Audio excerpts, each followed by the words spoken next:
Dear Kenyans, over the last couple of months, we have witnessed a well-structured ethnic profiling of the members of the Gikuyu community by President William Ruto. This is a well-orchestrated move ahead of the 2027 elections in what Mr. William Ruto scripted in 2007 of the 47 versus 1. We all know what led Kenyans to. We lost over 1,300 Kenyans, and hundreds of thousands of Kenyans are up to date in IDP camps. The team leader for this narrative is one Mr. Kipchumba Murkomen, seconded by Mr. Omar Hassan, the UDA Secretary General, and several government officials, including cabinet secretaries, whom we shall name here shortly. The Minister for Interior should be advised better. As a lawyer, much logic is expected of him. Reducing critical security issues into an ethnic clash between the Gikuyus and the Kalenjin affair is bad for our nation. Mr. Murkomen, as you do your simple mind games, cattle rustling in Meru is wreaking havoc. Mandera, occupied by Jubaland forces, goons are taking control of several towns in Kenya. Leave politics and concentrate on your job, Mr. Murkomen. Secure Kenyans. As a cabinet minister for Interior, it is worrying to see you on a tribal charade trying to run EPRA and the energy docket on fuel prices when Kenyans are simply on their own.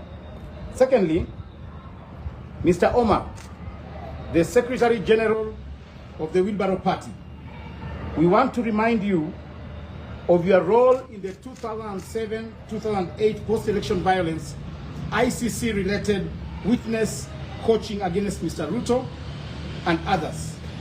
Might you have forgotten when you served as a commissioner at the Kenya National Human Rights Commission, Mr. William Ruto accused you of coaching witnesses against him.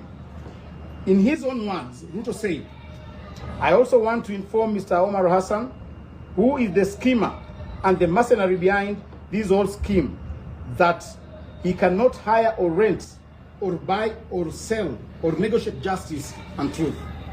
Mr. Omar Hassan, your house of lies, as described by Mr. William Ruto, seems to have become a shopping mall.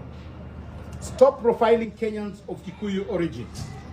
If you think it is the people of Gikuyu descent who have a problem with this government, when the truth dawns on you and your team, it will be too late to salvage yourselves. But unfortunately, you have already messed up the country. When Kenyans came out in the streets to demonstrate about high cost of fuel, mutilated payslips, dysfunctional SHA, failed education systems, it is not the Gikuyu versus the Kalenjin community. Mr. Murkomen, it is about 55 million Kenyans suffering high taxation, double standards, bad roads, poor policy, among others. When Kenyans in the northern Kenya are being butchered by the Jubaland forces, it is not Gikuyus versus Kalenjins. It is Kenyans crying because the government has failed to protect them. Teachers, civil servants, and all employees and Kenyans saying no to Mr. Ruto are doing so because of the personal pain they are going through, courtesy of Mr. Ruto and not the Kalenjin community. If then we buy to your opaque argument that 55 million Kenyans are fighting Ruto because he's a Kalenjin, we then need to argue that William Ruto is the only Kalenjin in Kenya and the 55 millions of us are all Gikuyus. So Mr. Omar Hassan, please spare us your thoughts on negative ethnicity. On the high cost of fuel, it is unfortunate that Kenyans are being treated to conmanship and blatant open thuggery through the pump.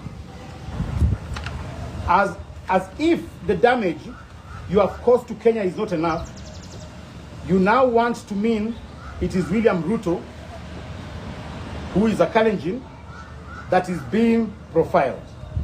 The government cannot purport that the high cost of living only affects the matatu sector. Every Kenya is affected by these insensitive fuel hikes. But the good thing, the government is digging its own political grave deeper. While addressing fuel costs, address every Kenyan, not a small pocket of transport sector. Every Kenyan is affected, to the matatu sector. Do not dare increase the cost of transport or fare costs since you agreed to the 1 week negotiation with the government. Cover your own costs since you did not consult the people of Kenya while agreeing to the underhand deal. The high cost of fuel affects farmers, traders, manufacturers, and all Kenyans. So Ruto has simply messed up this country.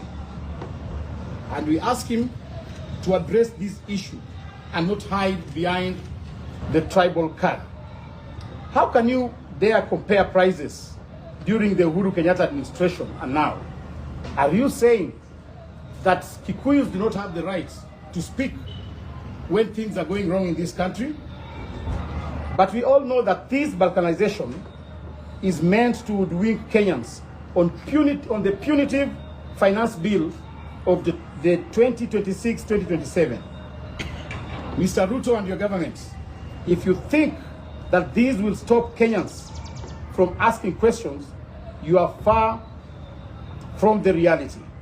Kenyans are waiting for the publication of the finance bill 2026-2027.